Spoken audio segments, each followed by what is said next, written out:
Welcome to the Deep Dive. Today, we're zeroing in on some really interesting strategic thinking from Mufareh. The CEO of ONPASSIVE, right? Exactly. We've got this recording where he's laying out his vision for, well, the company's next steps. And it involves navigating, past issues while launching something new. Yeah, and what's fascinating is how he's planning to do that. It's this balancing act, isn't it? Moving forward without getting totally bogged down by what came before. Right. It feels like a really decisive approach, but one that still acknowledges the past stuff. It's a classic leadership puzzle, really. Yeah. How do you kick off a new chapter, especially one with potentially huge upsides, without letting the sort of baggage of the old way hold you back? Mm-hmm.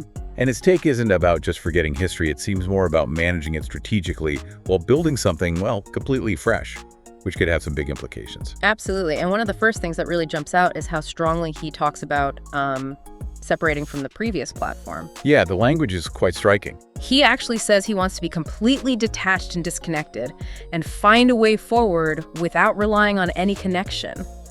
That sounds pretty final. It really signals a commitment to a genuine fresh start, doesn't it? It does. And his reasoning, well, I found that quite insightful. He uses this analogy, it's pretty vivid, about wanting to redecorate, refurnish, and design the new home completely from scratch. Right, so not just a paint job, like a full renovation. Exactly. It suggests a fundamental rethink, not just, an update. Huh. And for you listening, maybe you've faced similar points in your own projects or business. When do you decide a total rebuild is better than just tweaking things? That's a great question. And he does clarify, the past is going to stay there. It's not being erased.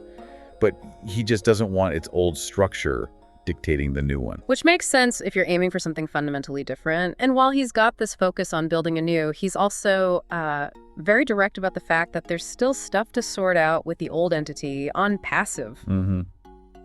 He doesn't shy away from that. He lists things like outstanding commissions, staff issues, legal cases, even mentions the SEC. It sounds like, well, a significant list of ongoing tasks. It does paint a picture of complexity, but here's where the strategy gets interesting, I think. How so? Well, he specifically says he doesn't want to put everything on hold. Yeah. Wait until every single one of those issues is 100% resolved before moving ahead with the new thing. Okay, so it's not sequential, it's more parallel processing. Kind of, yeah. He brings up that classic chicken or the egg situation. How do you logically start a new chapter and move on, as he puts it, while you're still, tying up those loose ends? Right. So for anyone trying to quickly grasp his core strategy, this idea of doing both at once is really key. Progress, for him, doesn't seem to require a perfectly spotless starting line. Makes sense. Now, to give us a feel for what this new chapter, this new platform might actually look like, he offers an example, he's careful, calls it an illustration only. Yeah, explicitly not a promise or guarantee. Right, but it's meant to show the potential. And he speaks directly to, like, a hypothetical business owner.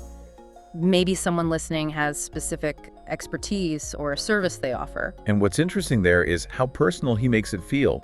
He throws out examples, someone who knows about flying or cooking or business strategy or motivation, and says the new platform could let them reach a much bigger market. The scenario he paints is, well, pretty attention-grabbing.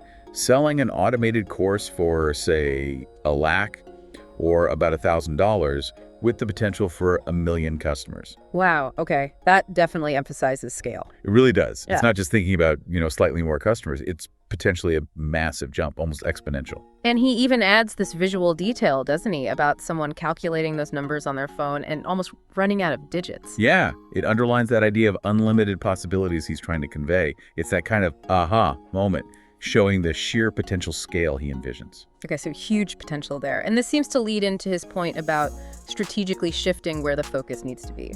Exactly. He uses another analogy here comparing a small bank, a big bank, and a massive bank. What's the point he's making with that? It's about the limitations, the constraints of focusing too much on resolving every single past issue.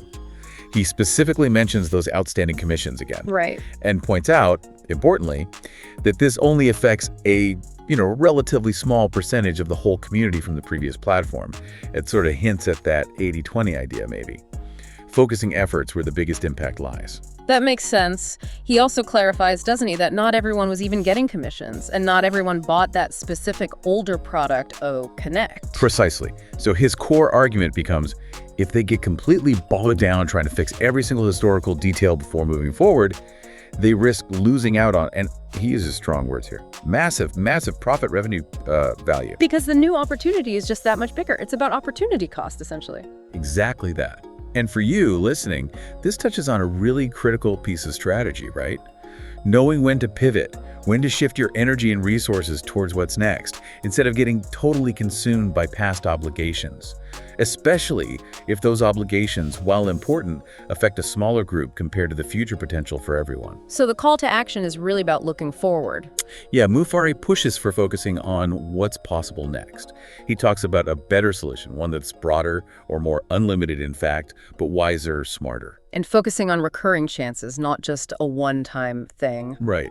More sustainable, perhaps. He then sort of circles back to the principle behind it all. He acknowledges wanting to sort out the past issues, but contrasts that with the need to move forward for the vast majority. He mentions the 95% that they're not waiting for this. Right, and what I found interesting was how he reframes the potential outcome even for those with pending issues from the past. Yeah, the example he gives is quite compelling, isn't it? It is. He says someone maybe waiting on a, say, $100 commission from the old system could potentially earn a few thousands through the new platform relatively quickly. Which, in that scenario, makes the original $100 issue seem, well, almost irrelevant over time, as he puts it. The future gains could dwarf the past grievance. So the core message is really about getting unstuck beyond the past to push further ahead in the future. It's about not letting perfection or perfect resolution of the past stop potentially much greater progress. Yeah, exactly. Don't let the perfect be the enemy of the, well, potentially really, really good. And he wraps that thought up by saying that the specific mechanics of how they manage this transition are maybe less critical than the overall mindset and the bigger scope. The general strategy is key. Right. And he sounds pretty confident, saying they're in a better position today because they're taking this forward-looking approach. So if we pull it all together, what we're hearing from Mufareh on Passive CEO is a very clear strategic narrative. Yeah, what are the key pillars? Well, first, a decisive pivot to a completely new platform, really emphasizing that separation. Second, handling past issues like commissions and legal stuff. Yeah. In parallel, not letting them block progress. Okay. And third, painting this picture of potentially massive, large-scale opportunities with the new system, opportunities he clearly believes can significantly outweigh the old constraints or issues. It's definitely a strategy that seems to prioritize future potential while still acknowledging the need to manage the past pragmatically. It really emphasizes looking ahead, doesn't it? Yeah. Focusing on capitalizing on what's next, rather than being defined or held back by legacy stuff. Which leads to a really interesting thought, perhaps for you listening to reflect on. Yeah. How do leaders, whether they're running huge companies or maybe just a small team or project, make that call? How do you strategically balance that ethical need to address past commitments with the sometimes urgent need to chase potentially game-changing future opportunities? That's a tough one. What are the signs?